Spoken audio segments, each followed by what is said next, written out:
যদি বুদ্ধি নিতেই হয় বুলবুল দিক থেকে বুদ্ধি নেবেন। দেখুন এই রাস্তায় বেরোচ্ছে, এক জায়গায় যাচ্ছে, যাওয়ার আগে ছাতা নিয়েছে।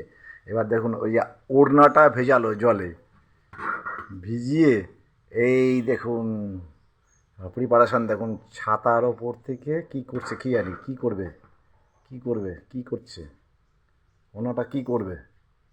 ও ওই দেখুন কি করছে, ছাতার ওপরে দেখুন এই যে ওড়নাটা দিল।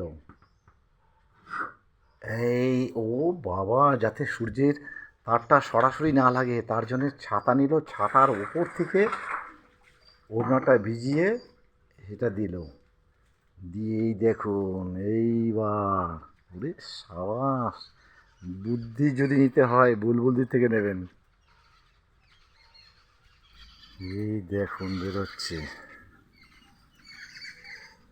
দেখুন বুঝছেন, সূর্যের দাবদাহটা যাতে না লাগে। হ্যাঁ শোন কি অবস্থা, মাঝে মধ্যে তো আমিও অবাক হয়ে যাই ওর ওর বুদ্ধি। দেখুন কাণ্ড, এই যা রোদ, এই রোদে মানুষ জ্বলে পড়ে যাচ্ছে, তার মধ্যে থেকে যদি রাস্তায় বেরোতেই হয় তাহলে ছাতায় মাথায় দিয়েও যে রোদটা লাগে সেটাও যাতে না লাগে তার জন্য কি বুদ্ধি দেখুন।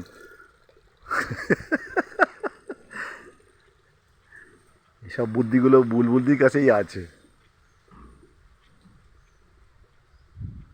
চলেছে গন্তব্যস্থলে, সে চলেছে গন্তব্যস্থলে চলেছে।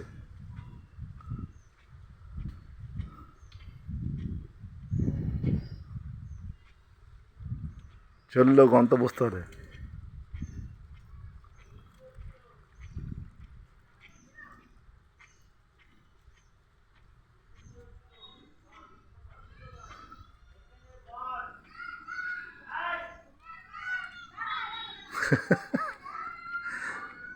একদম বুঝতেই পারছে না যে ওর পেছন পেছন কে আসছে। মা, তুমি আমার পেছনে পেছনে আসছো কেন?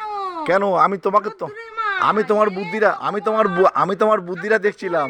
দোকানে যাচ্ছিলাম একটু। ও তুমি দোকানে যাচ্ছিলে, হ্যাঁ, ও, আবার কি ভুল করলো, কিছু কিছু ভুল হয়েছে নাকি? দোকানে ভুল হয়েছে, পয়সার ব্যাগ রেখে চলে এসেছি। ওহো, হায় ভগবান, তুমি আমার রোদ্দুরে রোদ্দুরে এসেছো না কেন? না, তোমার বুদ্ধিটা সবাইকে দেখাচ্ছিলাম আমি, তোমার বুদ্ধিটাকে সবাইকে শেয়ার করছি যে ঠিক তুমি আছে, টেকনিক্যালি কি বুদ্ধিটা নিয়েছো যাতে রোদ না লাগে।